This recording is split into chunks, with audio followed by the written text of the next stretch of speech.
Every March, you're under grow lights in your basement starting seeds. You're hardening off seedlings for 2 weeks like a part-time job.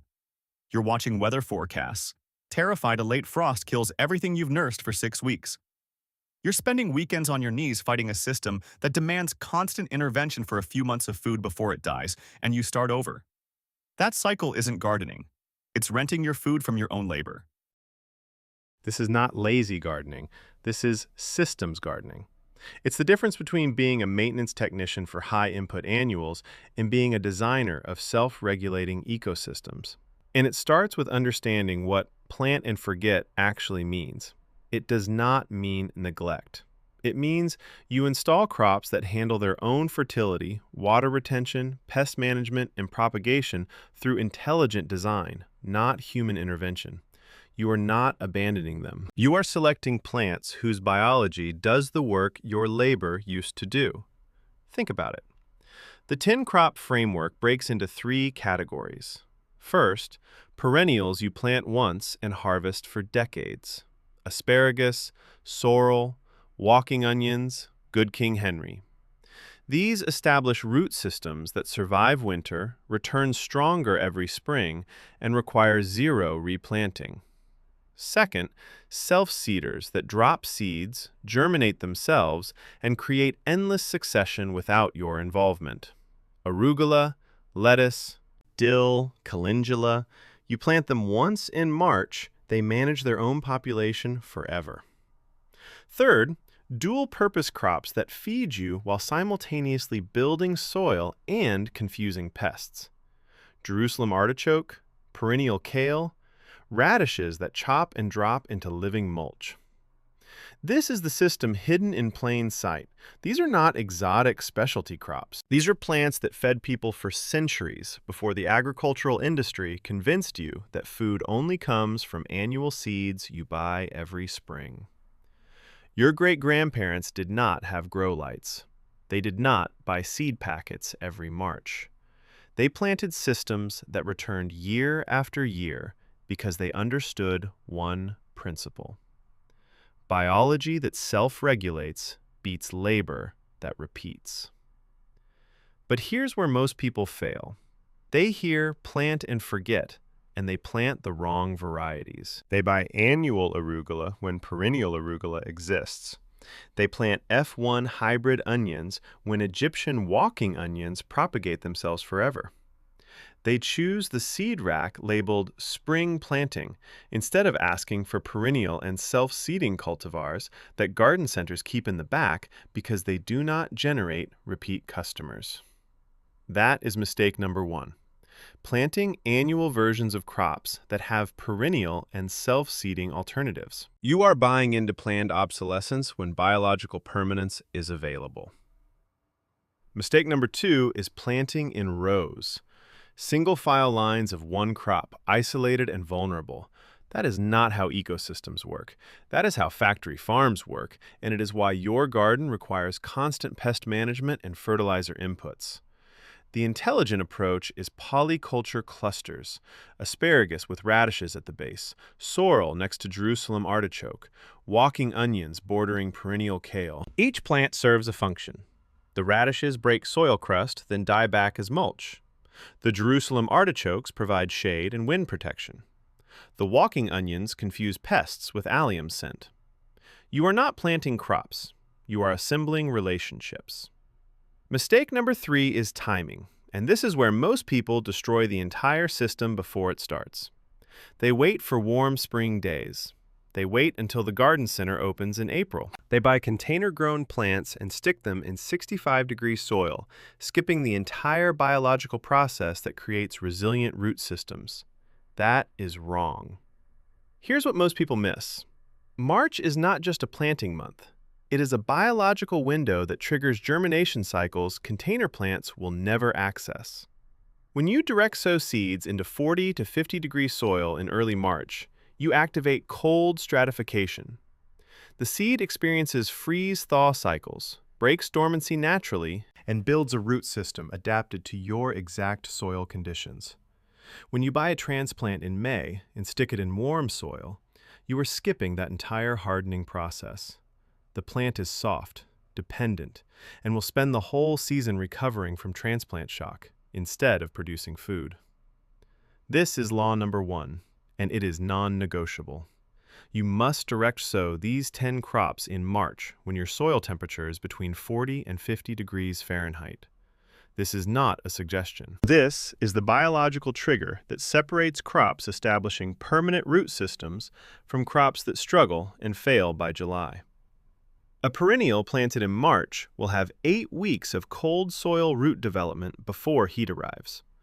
A perennial planted in May will spend those 8 weeks catching up, and it will never fully recover that lost foundation. Check your soil temperature with a simple probe thermometer. When it reads 45 degrees at 4 inches deep, you are in the window. For most temperate climates, that is, the first 2 weeks of March. Do not wait for warm days. Do not wait until the garden center opens. Law number 2 is spacing, and this is where the polyculture principle becomes non-negotiable. You are not planting in rows. Rows are for tractors, not ecosystems. You are planting in companion clusters that create mutual support. Asparagus goes in the center of a 6-foot circle. Radishes plant 6 inches from each asparagus crown, 4 radishes per crown. Sorrel plants 18 inches northeast of the asparagus. Walking onions establish a perimeter 2 feet out. Each plant occupies a different vertical and root zone. The asparagus reaches deep, 4 to 6 feet down. The radishes stay shallow, 6 inches. The sorrel spreads wide at 12 inches. The walking onions guard the edges. You have just turned 36 square feet into a 4-layer production system that feeds you for 2 decades. This is not theoretical permaculture. This is practical mechanics.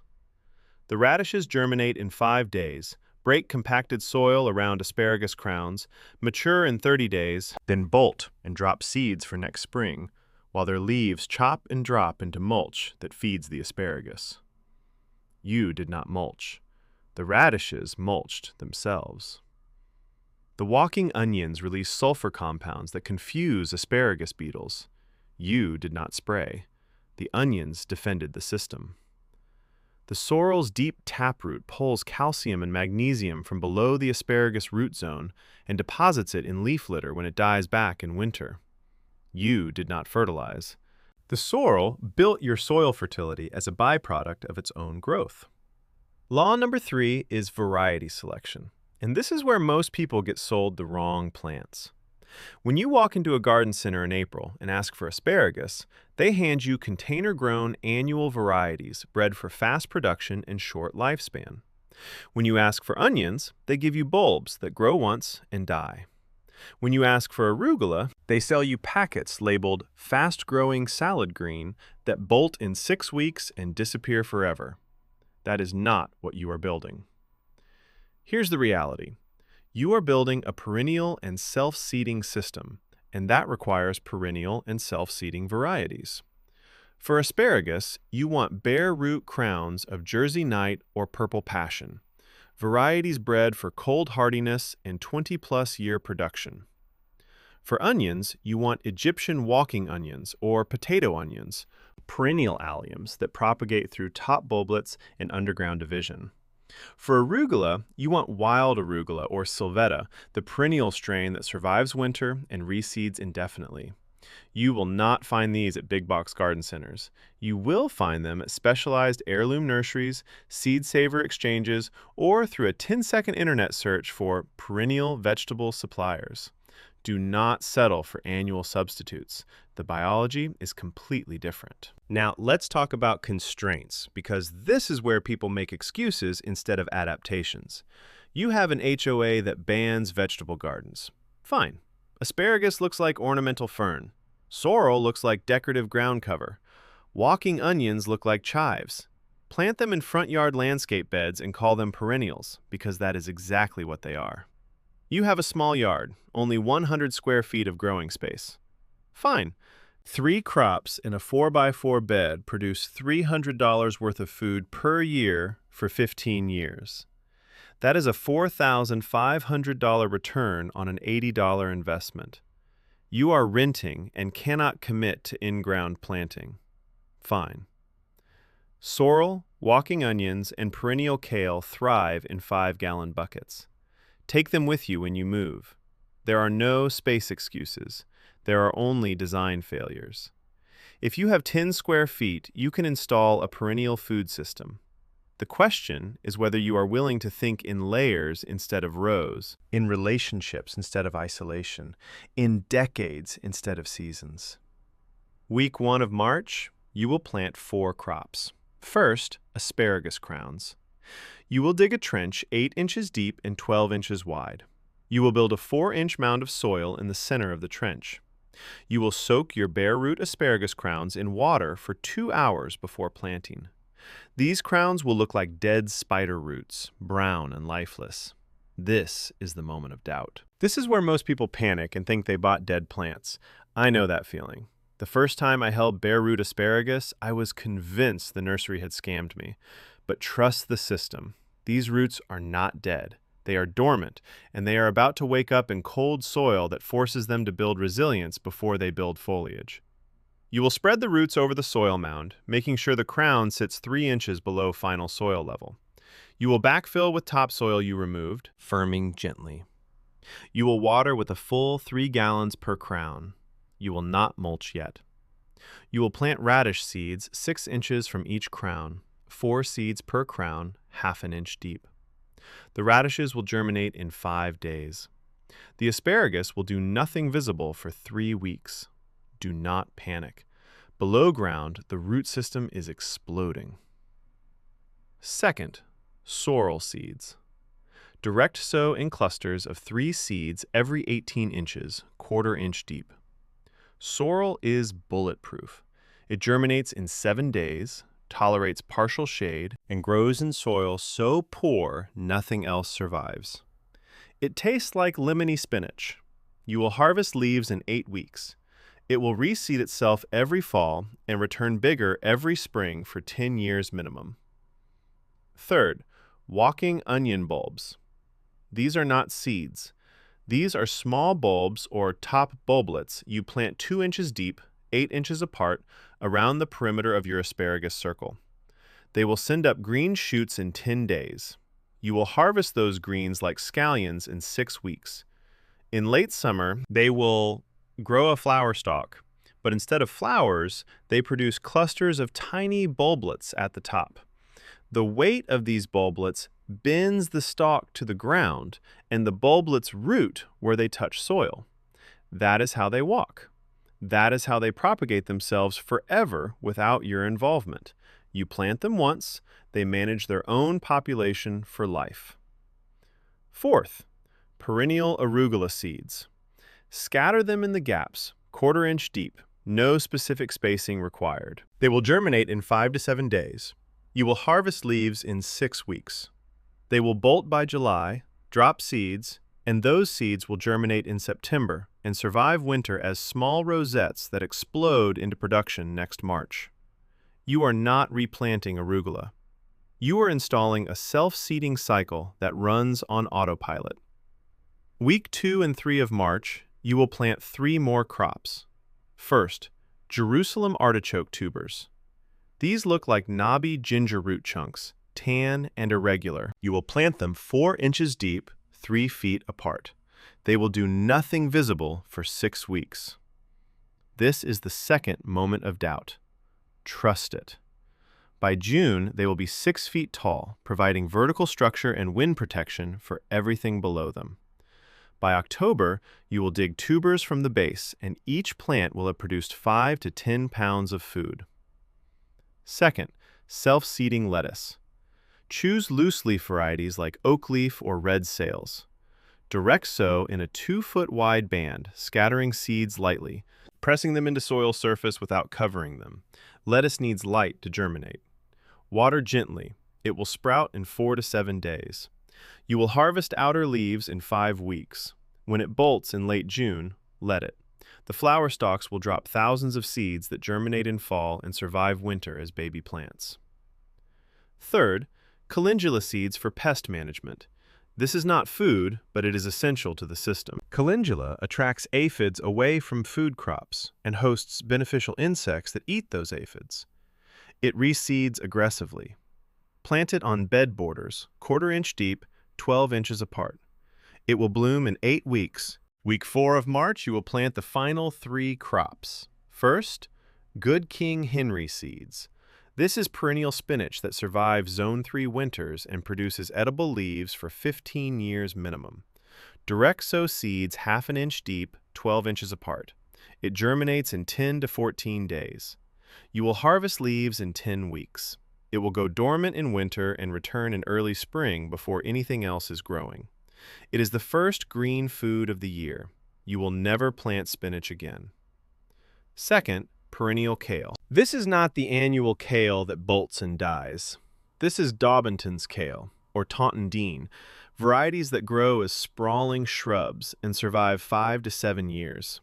Plant starts or cuttings 2 feet apart. They will root in 2 weeks. You will harvest leaves in 8 weeks. They do not bolt, they do not flower. They just produce leaves year-round in mild climates and go semi-dormant in hard freezes. You are installing a permanent kale supply that requires 0 replanting. Third, self-seeding dill. Scatter seeds in the gaps, 1/4 inch deep. Dill germinates in 7 to 10 days. You will harvest fronds in 6 weeks. It will flower by midsummer, and those flowers will drop thousands of seeds that germinate in fall and survive as small plants through winter. Next spring, dill appears without your involvement. It also attracts beneficial wasps that parasitize aphids and caterpillars. You are not growing an herb. You are installing a pest management system that propagates itself. You have now planted 10 crops in 4 weeks. You will not replant any of them for 20 years. Let that settle in. 20 years of production from 1 month of installation work. Here's the harvest timeline. Walking onions produce greens in 6 weeks. Radishes mature in 30 days, then reseed. Sorrel gives you leaves in 8 weeks. Perennial arugula and lettuce harvest in 5 to 6 weeks. Dill fronds in 6 weeks. Good King Henry in 10 weeks. Perennial kale in 8 weeks. Jerusalem artichokes produce tubers in 5 months, October of year 1. Asparagus does nothing in year 1. In year 2, you get a small harvest, maybe 10 spears per crown. In year 3, you get full production, 25 spears per crown for 8 weeks straight. That is 100 spears from 4 crowns. That is $40 worth of asparagus at grocery store prices, and it returns every single spring for 2 decades. Think about what you just built. In a 6x6 space, you have asparagus in the center, sorrel in the northeast corner, walking onions forming a perimeter, radishes as living mulch around the asparagus, Jerusalem artichokes on the south side providing shade and wind protection, perennial kale filling the northwest gap. That is 6 crops occupying the same 36 square feet because they occupy different vertical and root zones. You have turned a flat piece of ground into a 3-dimensional food-producing ecosystem. Now let's talk about what this actually returns. Time first. You are not spending 20 hours under grow lights starting seeds. You are not spending 15 hours hardening off transplants. You are not spending 10 hours transplanting and staking. You are not spending 15 hours replanting after things die or bolt. That is 60 hours of labor you are getting back every single year. 60 hours you can spend doing anything other than babysitting plants that should be taking care of themselves. Money second. You spent $80 this March. $20 on asparagus crowns, $15 on Jerusalem artichoke tubers, $10 on walking onion bulbs, $35 on seeds for the remaining 7 crops. That is the only money you will spend on these crops for 20 years.